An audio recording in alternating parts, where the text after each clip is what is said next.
데이비드 콜먼 옥스퍼드대 인구학 명예교수는 2006년 UN 인구 포럼에서 한국의 저출산 현상의 심각성을 언급하며 대한민국이 인구 소멸로 인해 지구상에서 사라지는 최초의 국가가 될 것이라고 전망했다. 최근 방한한 그는 강연에서 동아시아 지역의 종말을 말하기는 이르지만 현재의 인구 추세가 지속된다면 한국은 2750년 국가 소멸 위험에 처할 것이며 3000년까지 일본인이 모두 사라질 것이라고 경고했다고 한다. 2750년에 인류가 별탈 없이 생존할지는 예측하기 어렵지만 합계 출산율 0.78명 쇼크에 직면한 대한민국에서는 그의 견해에 수긍하는 반응이 보편적일 것이다. 그런데 저출산은 정말 재앙일까? 저출산은 재앙이라는 진단이 합당한 명제가 되려면 그 전제도 합당해야 한다. 그 전제가 예전에는 타당했겠지만 앞으로도 계속 타당할지는 다시 짚어볼 필요가 있다. 저출산을 재앙으로 볼 필요가 없다는 말이 0.78 합계 출산율이 문제를 일으키지 않을 것이라는 말과 같지는 않다. 특히 국민연금의 지속가능성 문제를 고려하면 상황이 심각하다. 원래 그런 취지로 설계되지는 않았지만 예상치 못한 출산율 급감으로 인구구조가 역피라미드 형태로 바뀌며 결과적으로 폰지, 판지, 사기 구조로 내몰리고 있다. 이 구조를 유지한 채 2040년대에 접어들면 위험한 상황이 닥치게 된다. 저출산은 재앙을 뒤집어 보면 인구 증가는 곧 국력 증대라고 풀이할 수 있다. 이 같은 믿음은 대체로 다음 두 가지 측면에 근거한다. 첫째, 안보 측면이다. 충분히 많은 인구는 외침, 되침으로부터 국가를 보호할 안전판이 되었다. 러시아가 인구 100만 명의 체첸과는 달리 인구 3,700만 명의 우크라이나를 침공하면서 고전하는 이유 중 하나가 후속 병력을 충분히 동원할 수 있는 우크라이나 인구에 있다는 분석은 타당하다. 물론 전쟁의 결과를 좌우하는 데에는 군대의 사기와 기강, 국민 일반의 전쟁 의지, 보유 무기의 양과 질 등 인구 변수를 능가하는 다른 변수도 있긴 하다. 그럼에도 국가 간 물리적 충돌 국면에서 전투 병력의 규모를 결정짓는 인구라는 변수가 역사적으로 대단히 중요했다는 점은 틀림없다. 국가안보 위기 상황에서는 안보보다 더 중요한 건 없지만 평시에 더 많은 관심을 모으는 건 경제이기에 이제 이 대목을 살펴보자. 둘째, 경제 측면이다. 근로자이자 소비자이면서 동시에 납세자인 국민의 숫자가 줄면 생산의 감소, 소비의 위축, 세수의 감소로 이어져 경제 시스템이 악순환에 빠진다는 논리다. 이 논리를 택하면 인구가 유지되거나 늘어야 생산과 소비가 증대해 경제 성장이 순조롭게 지속될 수 있다. 이에 따른 세수 증대도 기대할 수 있게 된다. 많은 지식인이 대개 이와 같은 이유로 저출산 현상에 깊은 우려를 표하는 경향이 있다. 경제 관점에서 제기되는 저출산 재앙론에 대해 사회 생태 관점에서 제기하는 반론이 만만찮다.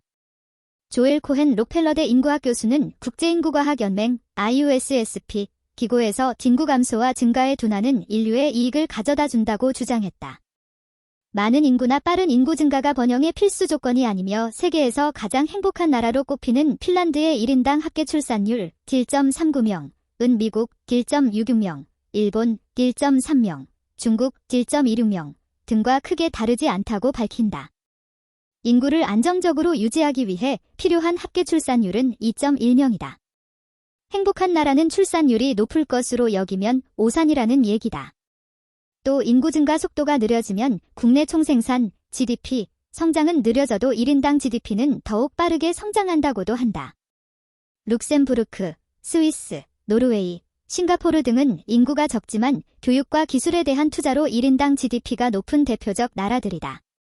이는 인구가 줄면 유한한 생태 자원에 대한 경쟁자도 줄어든다. 인구가 줄어야 사람이 귀해진다. 라는 왕펑 유시어바인 교수, 사회학의 논지와 맥이 통한다.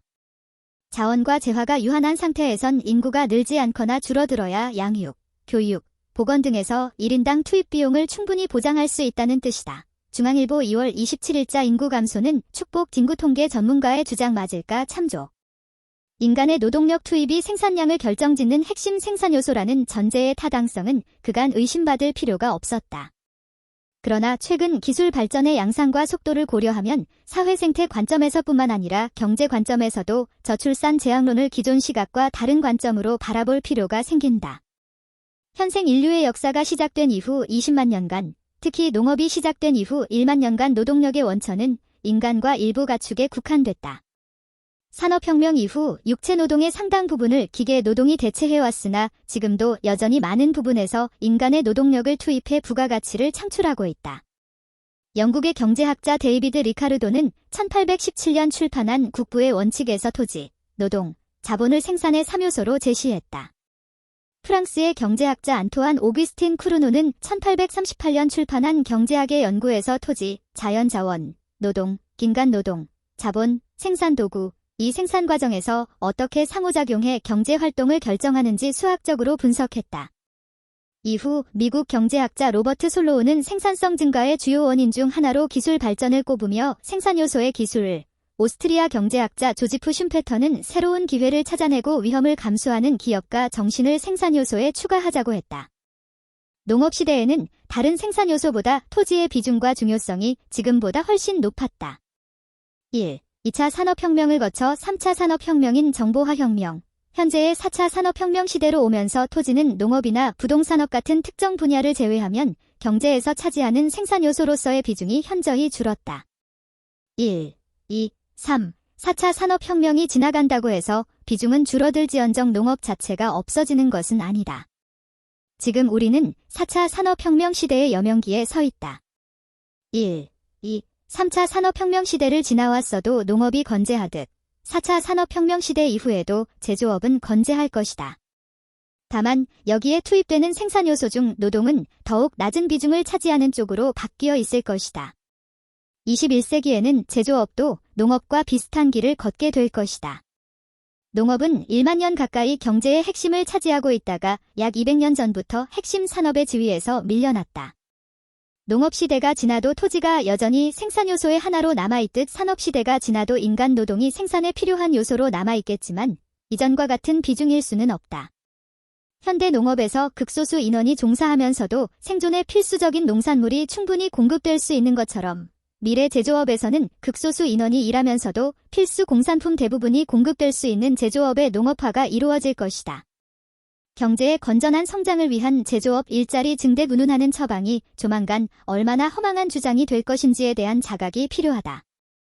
제조업의 성장은 지향해야 하나 제조업 일자리의 증대는 신기루에 그칠 공산이 크다. 대규모 기계농업을 통해 생산성 증대를 이루고 자국 소비분 외에 농작물을 수출하는 농업 선진국의 경우를 보자. 토지와 함께 자본이 농업에 대규모로 투여되고 있지만 노동이 차지하는 비중은 극히 미미하다. 눈을 돌려 제조업의 생산요소 투입을 보면 토지나 노동의 비중은 지속 감소하고 자본과 기술 등의 비중이 계속 높아진다. 인간 노동의 비중이 빠르게 낮아지는 만큼 그 공백을 자본과 기술, 달리 표현하면 기계 노동이 메워가게 된다. 훨씬 적은 숫자의 사람만 있어도 기계와 협업해 과거에 상상하기 어려웠던 수준의 양, 과질, 질의 과업 수행이 가능한 시대에 들어서고 있다. 기술이 빠른 속도로 발전한 덕이다.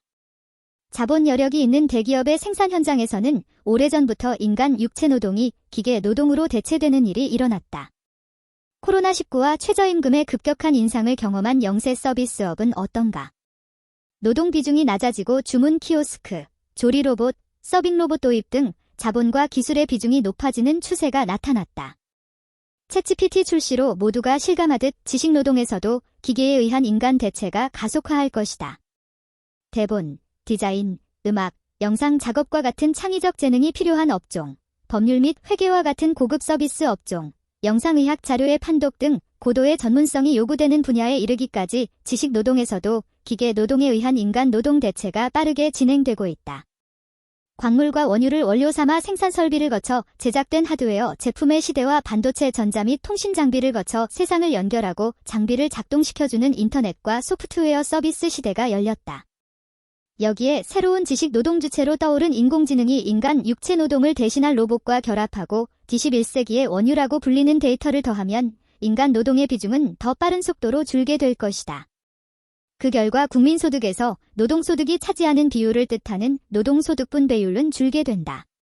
경제 측면에서 저출산은 재앙이라는 진단은 시한폭탄처럼 다가오는 연금 고갈 상황에 한정해 본다면 타당한 면이 있다. 그러나 장기적 기술 발전을 고려하면 재앙이 아니라 인류 역사 발전의 자연스러운 변화로 받아들일 필요가 있다. 결론적으로 오늘날 토지를 더는 핵심 생산 요소로 바라보지 않듯이 인간 노동도 더는 핵심 생산 요소가 아닌 시점이 머지않아 다가온다는 점을 인식하자. 바야흐로 노동소득이 이전만큼 충분히 발생하지 않는 경제사회 시스템이 도래했다. 사회복지 차원에서 보면 임금 소득만으로는 생활하기 어려운 사람들의 생계를 어떻게 보장할 것인가? 인권 차원에서는 인간으로서 존엄성 있는 삶을 어떻게 보장할 것인가? 이러한 문제에 우리의 고민을 집중할 필요가 있다. 즉, 줄어드는 인간 노동의 비중만큼 인공지능, 로봇, 데이터 등 새로운 생산 요소가 만들어내는 국민소득을 분배할 방법에 대해서도 심도 있는 연구가 필요하다. 이를 통해 정책 모델의 수립과 검증에 착수해야 한다. 다만 앞서 논의한 사항 중 첫째, 2040년대에 직면할 국민연금의 급속 고갈 문제에 어떻게 대처할지, 둘째, 안보 면에서 군 병력의 감소를 어떻게 보완할지에 대해 별도의 후속 논의가 필요하다.